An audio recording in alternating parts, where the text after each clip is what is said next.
welcome back everyone. Glad to be able to speak with you again. I'm Henrik Palmgren from Sweden, and I hope you're having a good day today. Managed to stay cool, focused, and remain interested in the topics that are important, as the absurdity of willful participants in the demise of our connection to everything that is rooted in nature increases. The march towards the edge of the cliff pushes forward, and to that extent, self-righteousness and delusion seems to be stronger than ever. But I urge you to hang on, stand your ground, and open your eyes, and learn, understand what really is going on in the world. And to that effect, this is what we hope that our program can bring to you as well, not only curiosity in the unknown, but also clarity and understanding. If you're catching us on redicecreations.com or redicemembers.com, either of our websites or any of the other channels that pick up our radio feed or videos, we say welcome to everybody, and we're glad that you're along. We have a great program lined up for you today. We are going to continue our theme on Norse myth, Asatru, and the Viking Age that we began a few weeks ago. This is, I would say, the balancer to all the negative analysis that we have done on Scandinavia and the Nordic model in the last few years. As we look back into history and the culture, we find a pure heart, and we're going to set the record straight on some historical misconceptions as well today. We have Maria Kvilhaug with us from Norway. She is a historian of religions. She graduated with a master's degree in Old Norse mythology and initiation rituals from the University of Oslo. Her master dissertation was the later published work The Maiden with the Mead, a goddess of initiation in Old Norse myths. She is also the author of The Seed of Yggdrasil. She runs the YouTube channel Earth Mythic Library under the username Lady of the Labyrinth, which is inspired by the Minoan term Labyrinthos Potnia, labyrinths and labyrinth games and legends with a lady or a maiden in the middle abound in Scandinavian prehistory. Maria takes a historical and spiritual approach to Old Norse myths and legends, and considers them on par with many other classical philosophical principles as part of a heritage. Cultural roots and ancestral roots, she says, matter to all people, wherever they are from. We'll dive into history, the Norse sagas, Asatru, and of course, what spurred the Vikings to go on their raids. Hi, Maria. Welcome to Red Ice Radio. Nice to have you with us today. Hope you're doing well and that the weather is starting to heat up a little bit over in Norway. Thank you. Yes, the weather is very nice here now. It's hot, actually. Well, relatively. Well, that's great. And early spring, yeah, that's never a bad idea when you've had a long, cold winter and dark one, of course. So before we get into all the interesting content that you've been immersed in well, you can tell us how long, of course, but what drove you to Norse mythology, Asatru, and everything else that you've been studying in the beginnings? This is somewhat of a hidden chapter, unfortunately, in our Scandinavian heritage. Yeah, it is, isn't it? Well, I would say that I was probably not driven to Asatru. It's more like Asatru has been driven to me, which I found to be very rewarding, actually. But I grew up with Norse myths in many ways. I grew up in a family of readers and intellectuals, and what some people lately have called cultural Marxists. And where I'm from in Norway, that is often exactly the sort of families that are most eager to convey cultural traditions to their children. That's right. My father is he was the first person in his family to have a university education, and he became a philosopher, and he taught me a lot about Greek philosophy and mythology. And we went on holidays. We usually went to see a lot of ruins and museums in other countries, but we also regularly visited the Viking ship museum in order to look at the Oseberg ship, as well as we visited the archaeological museum. And I was given tons of books about mythology, both Norse mythology and other mythologies. But I think perhaps the most important early influence was my own grandfather, Einar Kvilhaug. He came from a long line of seamen. His father and his father and his father before him, they were all sailors, just as he was. And well, he said it went all the way back to the Vikings, but yeah, he said many things. But he grew up in Vestfold, which is very close to it is Um, well, he grew up very close to where the Oseberg ship was excavated, and there are also countless other ancient burial mounds there that are, scattered all over that area in Norway. Yeah. And the Oseberg ship, it was first excavated in 1918, and that was the year he was born. So he grew up with news and theories about that burial site. His family were very interested in local history as well, and they were very, very proud of being from Tønsberg, which they believed was the oldest town in Norway at the time. And so he told me a lot about how he and his friends had played around the burial mounds and pretended to be Vikings, and his interest in that ancient heritage was very, very strong, and he loved to tell stories, and I loved to listen to his stories. So he often took me, I think, for hikes in the forest, and when I spent time with my grandparents down at the summer cottage in Vestfold, he often took me to this particular old burial mound where we sat, and he told me about many things about the past, and he told me that our ancestors often sat on burial mounds to connect with ancestors,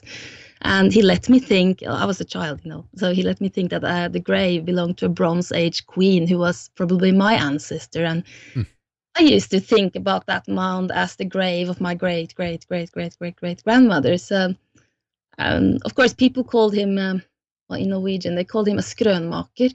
That means someone who makes up stories. But Right. You could say that he spurred my imagination that way a lot. And he could retell many stories from the sagas and recite Edda poetry to me. Wow, I wish I had a grandfather like that. That would be amazing. Yeah, very lucky. You're lucky. Yeah, you are. Great man. And I have also think I seen later that his way of transmitting knowledge and his way of being in the world and his kind of dry, ironic humor about human folly, the way he was he was like taken out of those sagas in many ways, and it was very impressive for me because he was very different from anyone else I knew. So is it possible that he actually had some of the oral tradition that's been passed down, despite what other people said about his making this up? He never. I mean, Well, I believed him, and I believe him still. It's. He told me great stories, but I don't know how much of it is actually true or not. There is no way for me to know that. I can't know that.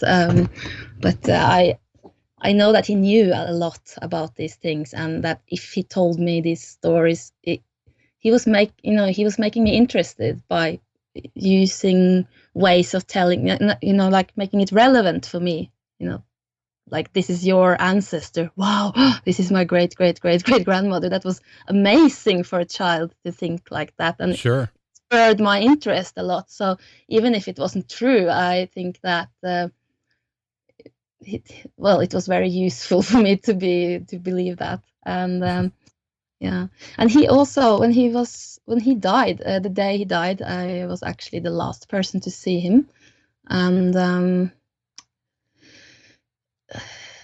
and he told me then on his deathbed that Maria, I have never been much of a Christian.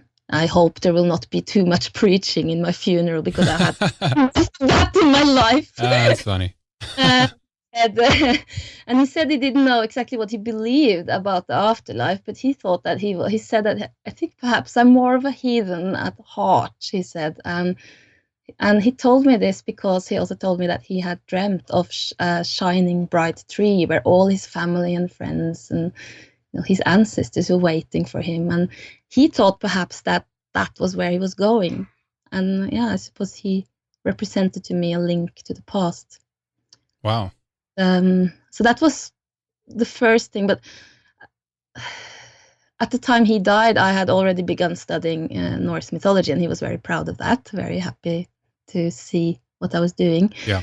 And so I'm glad he. Because you're rare in that department, right? I mean, obviously there are very academic and scholarly approaches within the Scandinavian countries of this particular, period in history, obviously, but nonetheless on a more kind of, just on an interest level of just being something that you adopt into your life, that's fairly rare, I would say, at least in Sweden. I don't know about Norway, but would you say that's true? Yes, I think I think wow, I think I've been very, very lucky. He was a he was, I mean, because people thought he was making up stories. Lots of people didn't take him seriously, but I did, from all my life, from I was very, very small, and that's why he sort of, I think he just thought that he could teach me a lot, and I think that's very unique. I think very, very few people have grandparents like that anymore. But Yeah. yeah, I shouldn't speak about him because I get a little sad. Oh, I'm sorry. Okay, I didn't mean to bring that up. I brought it up. I brought Yeah, it you up. should. Well, no. I have to stop talking about him now.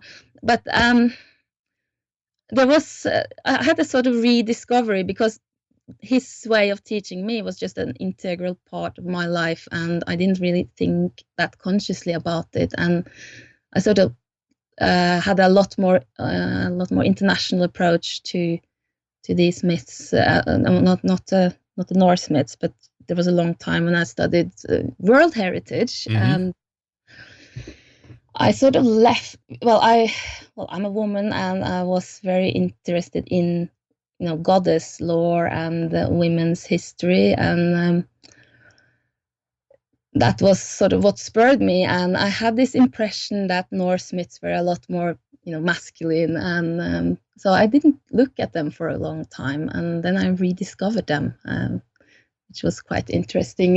Interesting story too, because I had actually moved out of Norway and moved to England at the time. Sometimes you have to leave to realize what you have back home, right?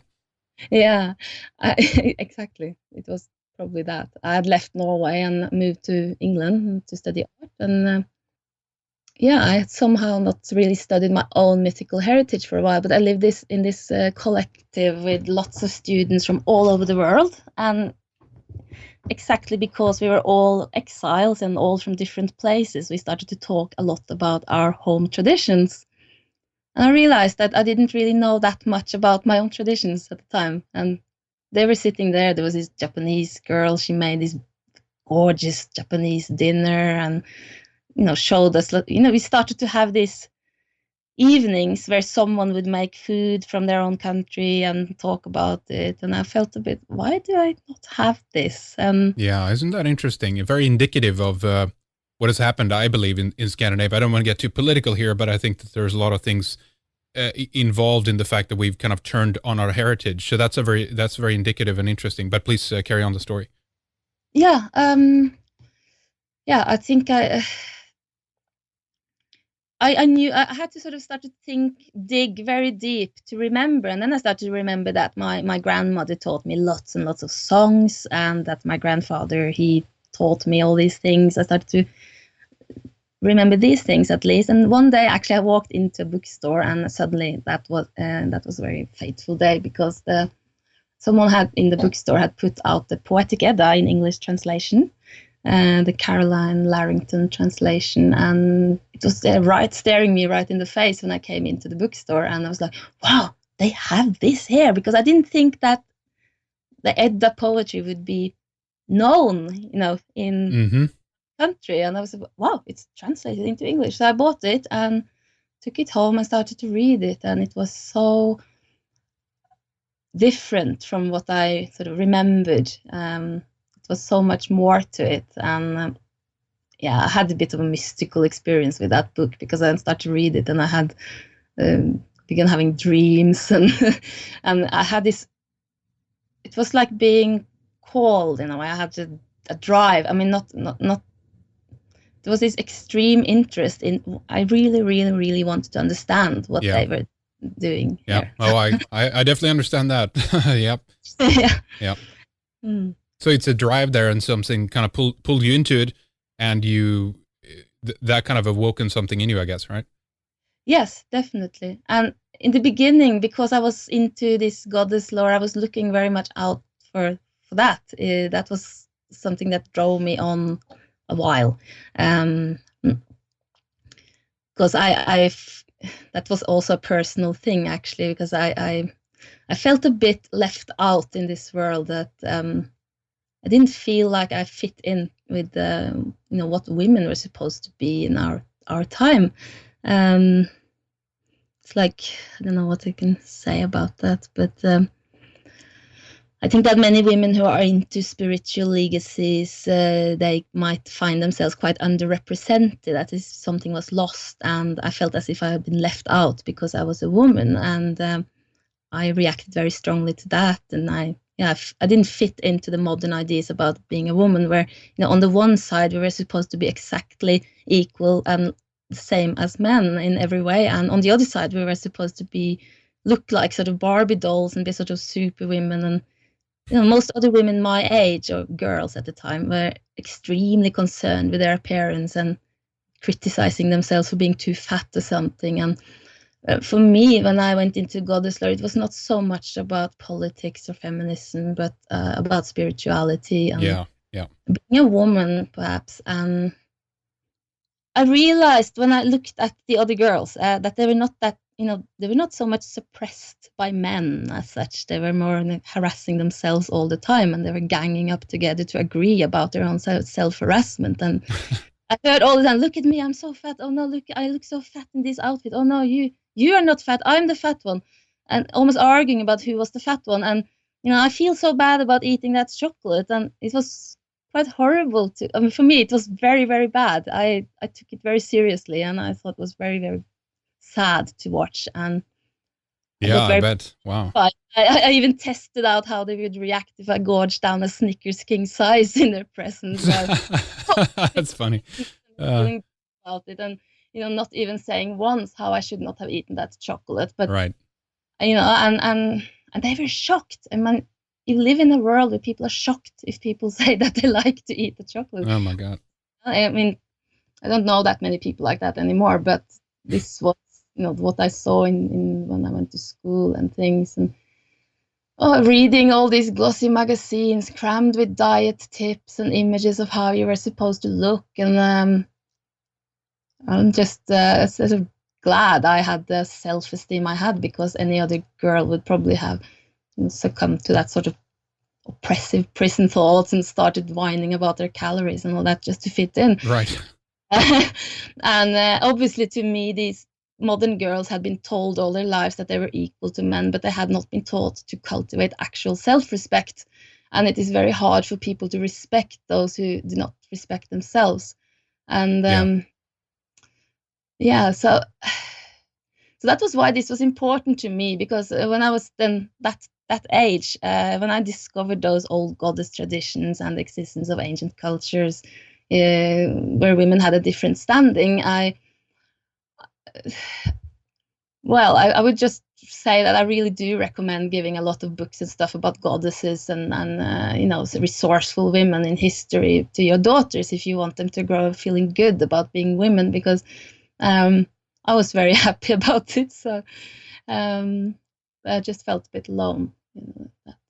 And then Norse myths came, and I had this focus, and that helped me a lot to see exactly how much female characters actually mean in those stories. Yeah. And at the same time, I had to sort of try to understand how that fit in with the fact that this was a very, very warlike and patriarchal society. So that in itself spurred me on to more research, and I think I sort of found I found the balance that I had been missing. It's because I found that it was not so much about one gender being more in power than the other, but about both genders representing different and complementary powers that that reside within us, whether we are men or women, and in the world at large. And so little by little, I think the issue of gender became less important to me than the issue of understanding these myths on their own terms and trying to understand the culture that created them.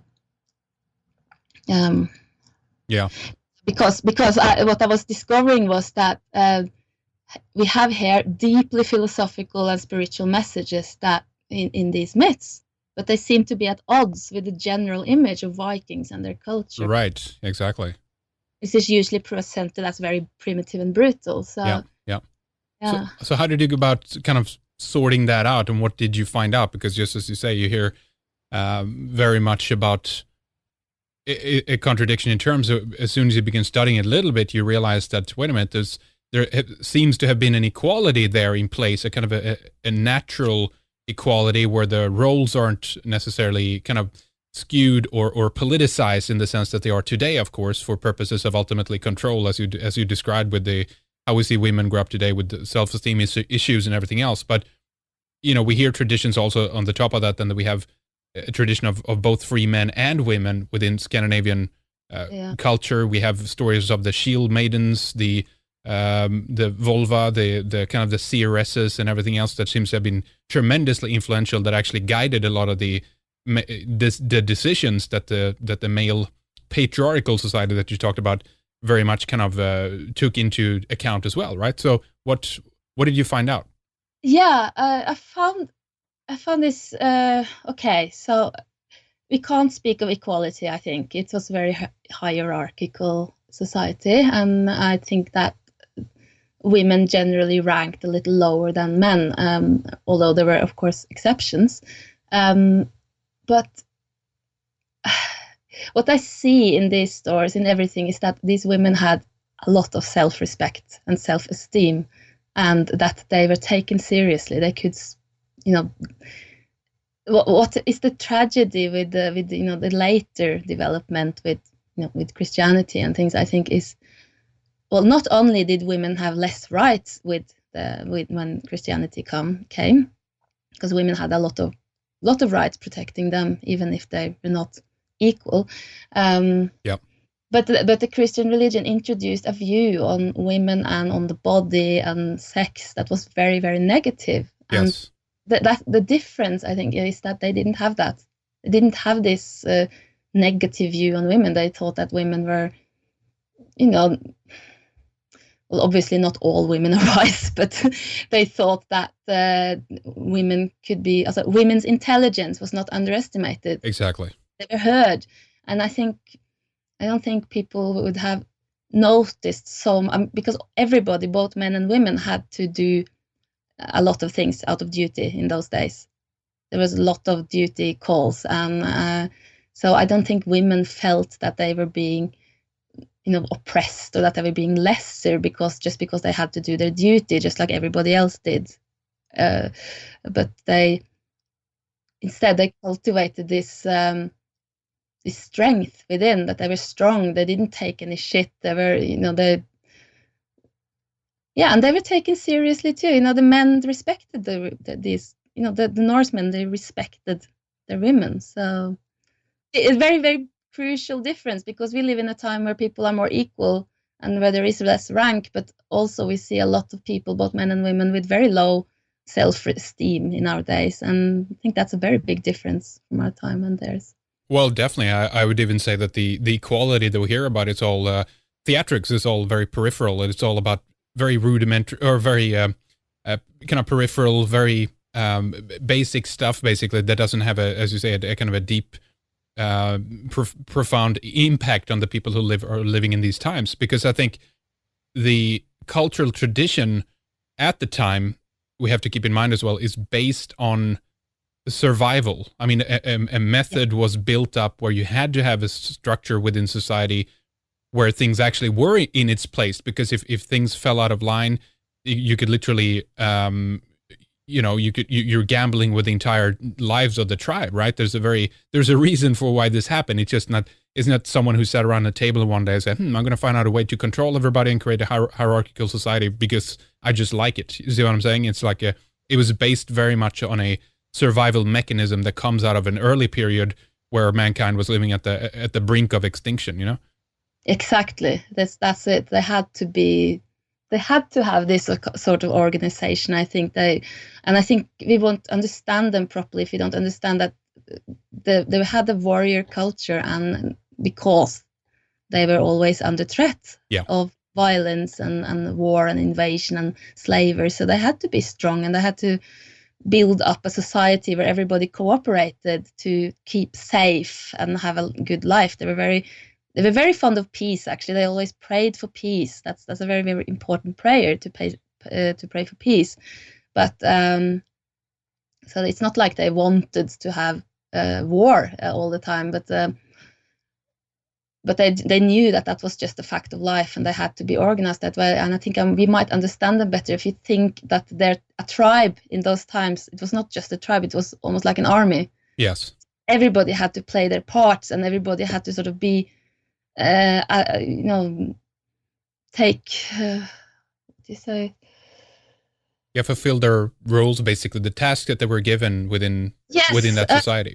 follow duties, and they had to follow a certain ranking system. But they had a lot of. We think that the ranking system was so strict, but they had a lot of contrary rules in a way. There were lots of outlets. So I think they had built their society very wisely in many ways. That there was a original. I mean, obviously things changed during the Viking Age, but they came from a place where people have obviously thought that, okay, we need to have this sort of strict rules, ranks. So, they had an organized society, but with wisdom. There was a lot of wisdom in the way they originally organized the society, a way of letting people be free and be able to speak out, and at the same time while they had to still, sort of think as if they were in an army, where people have to do what the general says sometimes.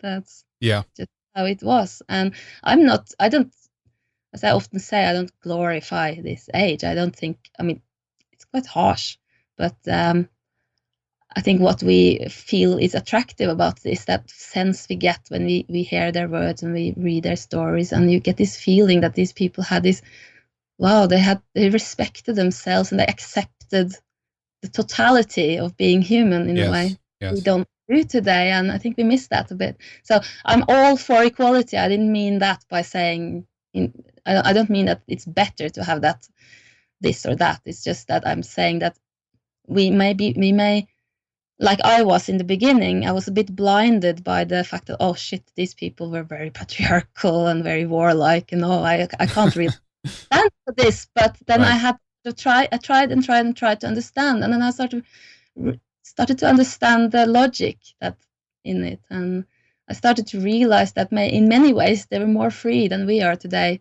even though they were also more duty bound than we are. Very good point. I mean, in contrast, by today as well, we have kind of demolished the majority of these rules, the parameters that was based upon the idea of survival. It's a perception, of course, that today we have a newfound wisdom that it's better. And this is kind of at the root of what you mentioned before, a little bit of the ideas of cultural Marxism, that the family core, for example, that the tribe is kind of tyrannical by default. Therefore, it needs to be broken down. But the issues that arise when you take this away is one where we do not understand the roles. And therefore, the ideas of equality that you mentioned before is kind of very much peripheral. It's very much about fighting them on a level which is all about the almost on a material level completely, but you forget there's no spiritual component there. There's nothing that takes into account the deeper factors that have been involved in creating a human society for thousands of years. And for us to think that we can start from scratch on a unstable base plate, I don't think that's gonna work in the long run. So that's a very good point. I'm glad you brought that up. Yeah, I think we need to we could learn. We don't have to copy them, but we could perhaps learn a little bit from them. And realize that ranking was not always about worth. It could be, you could rank lower than someone, but that still be equally worth, or just still feel like you're a full, complete human being. Yes. Yeah, I don't think people suffer that much from depressions in those days. No, I don't think so. Or anxiety issues or anything like that. No luxury problems of which candy bar you're gonna pick. No. No. They had to make everything from scratch. So. Yeah. Well, I think it's what a gratifying lifestyle in that regard, right? Just a connectivity with everything that it seems like we've lost today. That's why I'm so amazed by it and drawn to it as well, because there is a rawness there, but there is a such truth in it. There's such it's rooted in the natural order of things, and I'm drawn to it, Yes, that's what also started to draw me to it. This total acceptance of nature, of human nature and of nature, that they had this it was all sacred to them. Yeah. All of it.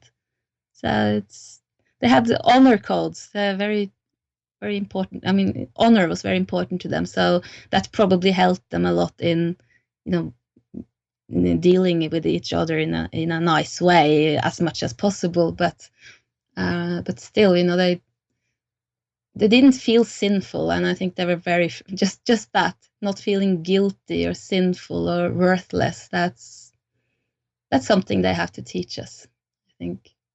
Absolutely. Well, it's a very good point. So we can go 100 of different ways here. Obviously, I wanted to just ask you a little bit more about your books, though, before we kind of carry on and continue our conversation here. And just so you started writing a couple of books on the subject, and tell us just briefly about that. What kind of inspired you to do that, and what are some of the areas that you mainly are focusing on in your work? Okay.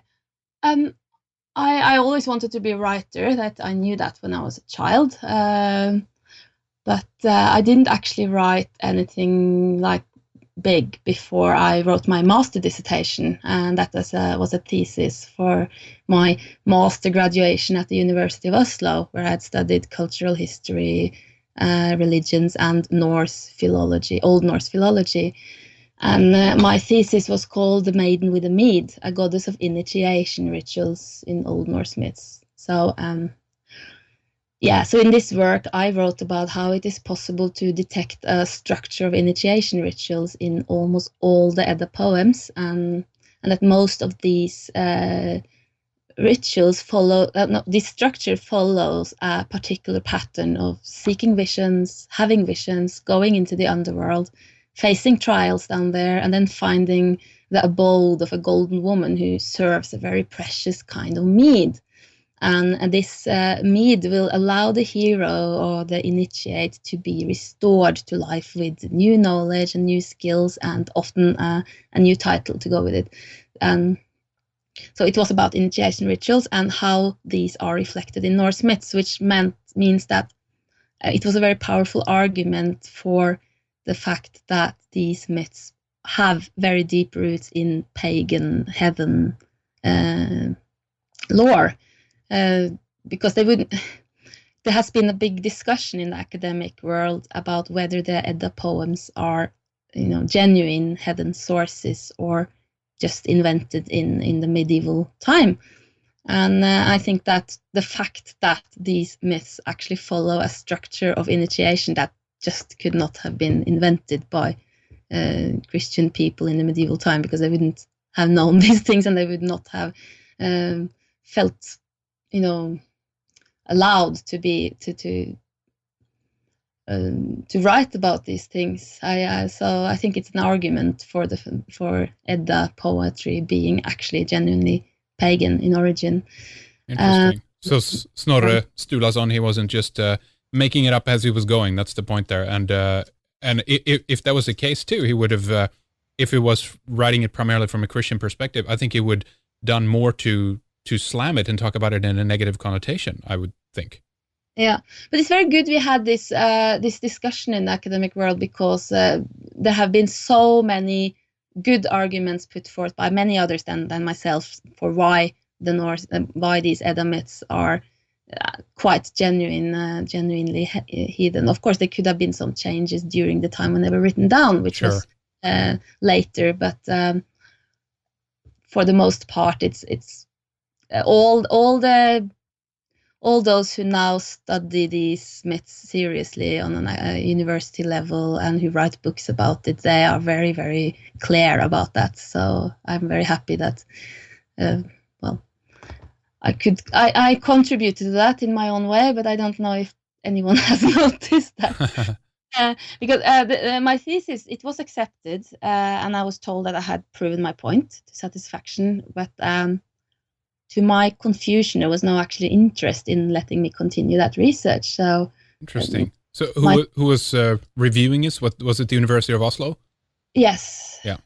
And they sort of, I won't go into the whole thing, but anyway, my thesis was stored away in the university library along with countless other interesting research works on the subject that is really? never known to anybody but those who have access to the university and who are, driven by that particular interest to actually go in there and get the library card. And Oh you know, man, really? the part Wow. is not. Oh, yeah, I read so many interesting papers about it, and that yeah. Have you done anything to try to kind of unlock them from the grips of the gatekeepers of the information? Some of it, just a few articles I think I put out on my website actually. Yeah, And then I've written that this is actually a summary or a translation summary from someone else, because a lot of it is written in Norwegian, so obviously sure. people won't be able to read it. Yeah. I wrote it in English because I had lived a long time in England and before I went to the university, and they actually they wanted us to write in English if we could, because they had started to invite foreign students for these kind of courses. So, but anyway, I was sort of felt a bit left out, and I felt that I had discovered something of great importance. Nobody had, as I saw it, presented such a sort of wholesome thesis before, because I covered a lot of poems, and in my opinion, I meant that I thought that I had offered a new approach to understanding Norse myths. But yeah, and I had been looking forward to continuing that work at the university with the support and help from other researchers. And Yeah. I even talked to some. I mean, there were lots of professors there who were very positive, but they didn't have the power needed to help me. So eventually, yeah, it's sometimes how the academic world works, and I was simply ignored. And after a while I just decided to start to write a book and just leave university career dreams. And How sad though, someone who has the interest, the drive, you have the background, obviously you've studied it, and then they just drop the ball like this. Is that indicative, do you think, of the study overall of Norse tradition in the Scandinavian countries? no, I think it's a lot about who you know. If you know the right people, you get the position. If you don't know the right people, you don't get the position. And I had spent most of my time in abroad, so Right. so I didn't know. I didn't have any contacts. I thought I had this sort of naive notion that my just to be able to write a proper thesis that was well researched and put forward in a way that was acceptable, which it was. They told me so themselves, but I thought that would be enough, but it wasn't. Do you want to tell us a little bit more about the details of the initiation rituals, of the path of seeking the visions, of facing those trials and everything else? What was some of the new stuff that you found? Yeah.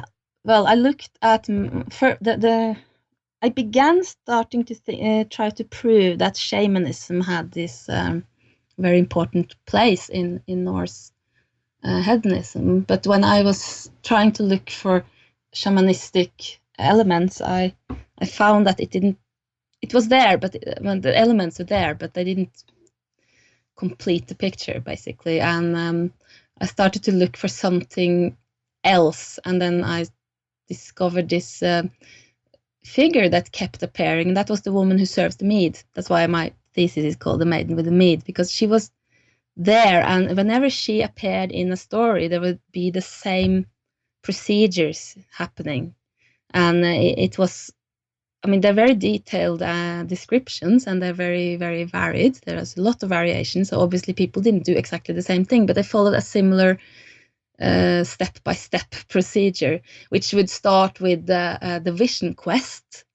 I call it the vision quest, based on Native American vision quest concepts, but it's the same, because people would do things like sitting on a burial mound, for example, or going to a sacred grove and meditate, or sleeping by a river, or going on top of a mountain, or, well, as Odin does, he hangs for 9 days and nights. Right. The 9 days and nights would also often be repeated. And when they did this, they would always have a vision of a maiden. That would be the same, the maiden with the mead. And she would appear to them and give them some tips, or some advice on how to proceed. So that was the vision quest, and then followed by the vision. This is the same in all the stories in some way or other. Of course, some elements will be more detailed in some stories and only slightly alluded to in other stories. But then after the vision, they will always go into the underworld, to Hel or to the giant world. That sometimes, they blend together a bit in the Norse myths. They didn't have these sort of geographical borders in their mythological cosmos as we often think they did. There's a lot of blending together here. But anyway, they would go into that world and they would face the darkness and they would face monsters. And one of the things that opened this up for me was the stories about Helgi in the Edda. Helgi is a young prince, a young hero, warrior who is reborn, so he has two lives. And in both lives, he has the same Valkyria. That's the maiden with the mead in his case. She's a Valkyria in that case. And he has to fight, in one of those lives, he has to go into a fjord called the Hata Fjord. And that means the fjord of hatred. And he has to fight this giant called Hati, which means hatred, and another giant called Hrodmar, which means anger ocean, anger water. And when I translated these names, I was like, wow, this is not about just fighting trolls. This is about fighting some negative qualities within yourself: hatred, anger, and greed. He had to, in his first life, he had to fight by the Frekastein, that means the rock of greed. And he loses that battle. And then he's reborn and he has to go through exactly the same trials again. And then he wins the battle of the Rock of Greed eventually, and he goes to Valhalla. So it's. But the fact that I had always read these stories that, here is another Viking hero who is fighting. He's fighting monsters, and then he wins the girl. But when you start to look at the meaning of the names and all the small details there and start to compare those with what we know about initiation rituals in many other cultural traditions, then we see there is a lot of similarity there, and that they probably used these stories were allegories, like parables. Yeah. Yeah. Do you think, by the way, and for those who don't know, mead is kind of it's a honey wine, basically. It's fermented honey with water, and then they add, fruits and spices and grains and hops in some cases too. And do you know if this was spiced with something else, hallucinogenic compounds or anything that actually that started them on their kind of vision journey, if you will? Yeah, probably. The mead, first of all, in Old Norse, they called it mjöder. That's right. Mjöder is cognate with a Sanskrit word very well known from the Rig Veda in India. That's a work of poetry that was written down. Well, it was created at least 5,000 years ago, they think. And they had something called madhu. And that is exactly the same, and it means honey originally. And mead, mjöder, and madhu is the same word basically, and means honey and refers to the honey mead. And the madhu is identical to what the Indians then called soma. And soma was a drink that they said could make you immortal. It would make you see the gods and be in their presence, and you would be inspired, you would become enlightened. It was the key to all enlightenment, basically. And the Norse mead is certainly related to that. And you find the same actually in Persian, Iranian mythology from back to the Zoroaster religion. Yeah. They also had this mead that they thought was, if you drank it, you would be filled by all-encompassing wisdom. So this is a very, very old and very widespread tradition. Might go back to an original root point at some far away point, basically. And also we know it from Greek mythology as the nectar, the drink of immortality. Yeah. And they have many likenesses. All these myths about these lots of similarities between the Veda, the Iranian Avesta, the Greek myths, and the Norse myths in this case. And we know that at least the Iranian and the Indian version, in those texts they speak of an actual plant that gave them these revelations, but nobody actually knows exactly what plant was used. So there's a lot of speculation what kind of plant is being described. So some people think it was wild rye, which has, if it's prepared in certain ways, it gives a sort of similar to what they use in Brazil. What is that called again? The ayahuasca or whatever. Similar effects to ayahuasca. While other people think that it was the fly agaric, the mushroom. Yeah, that's right. And the rye would be the ergot compound and the fungus on the rye, I believe. I think so. Yeah. That's right. Yeah. So in the Oseberg ship, we have this tapestry where you see 9 men hanging in a grove full of serpents. The trees that they're hanging from are made out of serpents. They're hanging like Odin did during his initiation. And there are 9 men. You remember the 9 nights that he hung? Yeah.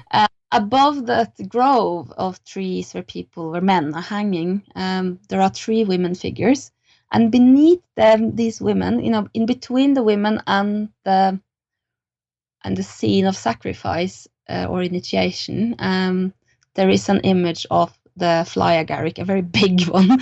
So also in the Oseberg ship, they didn't find any remnants of mushrooms or any other, but they found a whole bag of cannabis seeds. Oh, really? Yeah. Interesting. So they had cannabis, at least they used. And I think that if you put cannabis into a drink, a mead, for example, you will probably have a certain effect. Interesting. I did not know that. That's really interesting. Yeah, it's one of those things that you won't see in the museum, but if you read one of those books about it, you find it. So. Yeah. Well, the Oseberg ship is, that's it's just an amazing find. It's one of the most beautiful things I've seen in a long time. We look at the photos. And have you been at the actual museum? Yeah, and looked at the. Oh, yes, lots of times. I was taken there many times when I was a child, and I've been there many times as an adult. It's a great. Looks like a whale almost or something like that. The underside of it looks like a huge blue whale or something. Almost like they've made it not aerodynamic in this case because it's in water, but you see what I'm saying, of the exact shape of a huge whale, and that's what makes it so efficient as a water vessel. Yeah, it's a very special ship because of the size of the oars, the size of the oar seats, and things like that in the ship. They thought that people were very small during the Viking Age, but later they have sort of had to admit that people who lived in Scandinavia during the Viking Age were actually very big. Yeah, the men were almost as tall as. Well, it was completely common for men to be 180, while women were a lot shorter then. They were a lot smaller compared to the men than we are today, but the men were very big. So as someone pointed out to me, one Facebook friend actually said that maybe women actually rowed this ship, and there were 2 women who were buried in it, and it was a ship that was not meant for ocean voyages. It was meant for traveling in light water in the fjords and the rivers and things like that. So it was a very special ship. And it's probably ceremonial. Yeah. It contained a lot of ceremonial objects in it. So interesting. Yeah, some finds there are just, I urge people to take a look at an image of it. We'll link a couple of up too, so you can see some of the carvings and just the detail that's gone into the carvings. The decorational work is amazing, obviously implying that something else was used. And I believe even that they were, the patterns at some point were colored as well. They found remnants of various types of colors, which have made this stand out, of course, even more. What are some of the symbology in terms of the symbols that we see? What is with the endless weaving dragons and serpents and sea monsters and everything else? What is that all about, do you think? Then I will have to just speculate because I'm not an archaeologist and I can't say things for certain about the Oseberg ship. But from what I understand of that, it's the symbology of the serpents and all the other things on the ship. I recognize these from all the descriptions of the underworld. So, and with that tapestry showing the 9 men hanging, and there's also this bed. It's a marital bed in the ship. It makes me think that this was connected to a cult of initiation. I think it's very, very much connected to exactly the sort of initiation cult that that I have been writing about. So. Oh yeah, about my books, I didn't really finish. Just ended up with a thesis, didn't I? You know what we can do then? Let's finish that thought on terms of the books, and then we can take a short break because we're quickly running out of end time here for the first segment here. So let's talk a little bit more about the books, and then you can of course carry on that and mention about your website where people can find your material and pick up copies of the book and everything. Yes, good. Because after I sort of started to realize that maybe a university career was not my thing, I started to write a lot, and I kept going for a while. The thesis was published by a German publisher. Well, they called me and asked me if I wanted to publish with them, so I said yes, of course. This happened in 2009, and so since then my thesis has been available as a book on Amazon, but I have to say, to my surprise, they set a price on that book which was extremely high. And so when I complained, they demanded €750 in payment for taking the book back to myself. So so far, I have not had the economy to buy that book back. I don't know if this is legal even, but it's, oh my God, you're kidding? Wow. No, so in a way, I was happy just because I got my name there as a published author, but people can't really afford to buy the book. So. But on a positive note, almost everything of interest in that thesis is presented in some way or other in articles on my website, because this thesis formed the basis of my later work. So I have a lot of that on my website, and also in my new book, which came out, was published last year, The Seed of Yggdrasil. And that book came into being after I had done a series of lectures on YouTube about the hidden messages in Old Norse myths.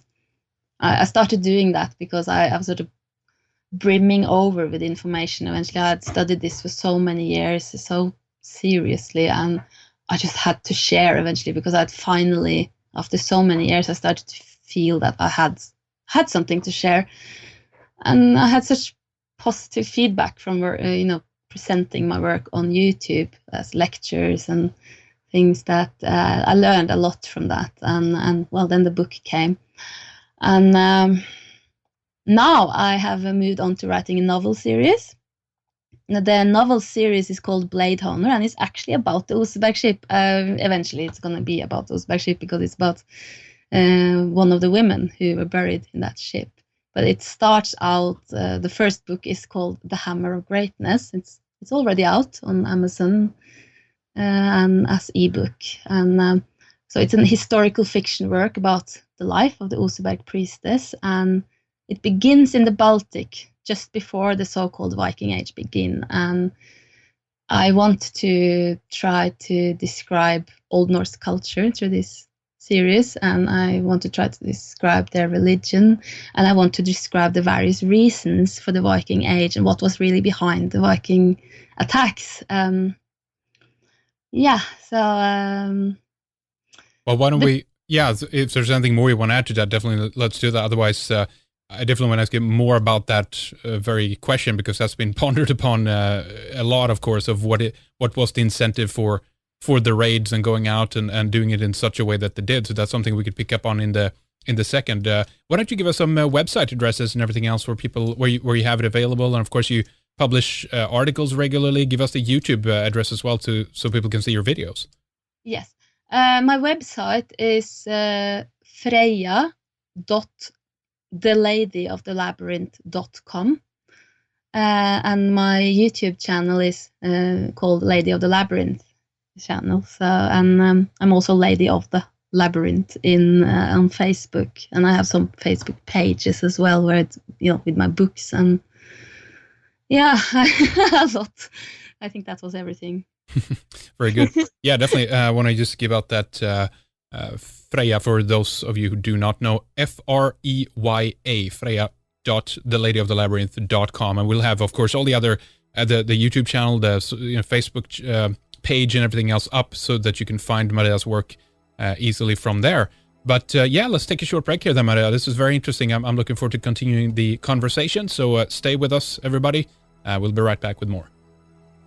Please stay with us in the second hour as we go into what set off the Norsemen to go on their Viking raids. We break down the hundreds of years prior activity of the Christians against the Angles, Saxons, and the Jutes at the time when they lived in northern Germany and southern Denmark, the Saxon Wars, among other things. What was it that was so ruthless that set off these people? How was their faith and religion treated? One that had been around for thousands of years before the onset of the new Judaic faith with the tweaks by Rome. We discuss the primary chronicles of the Slavs, where one can find more source material. We talk about the Rus, the Varangians, and what the Christianized kings of Norway began doing against their own people. Pretty ruthless stuff. Later we talk more about creation myth and initiation. You can continue to listen at redicemembers.com. Subscribe and get full access to our archives. We have 8 years of a wide variety of radio programs on all kinds of topics waiting for you. We also have videos, commentary, and much more. We keep inquiring into new areas in history. We try to keep moving, make things interesting, and look into new aspects and new material.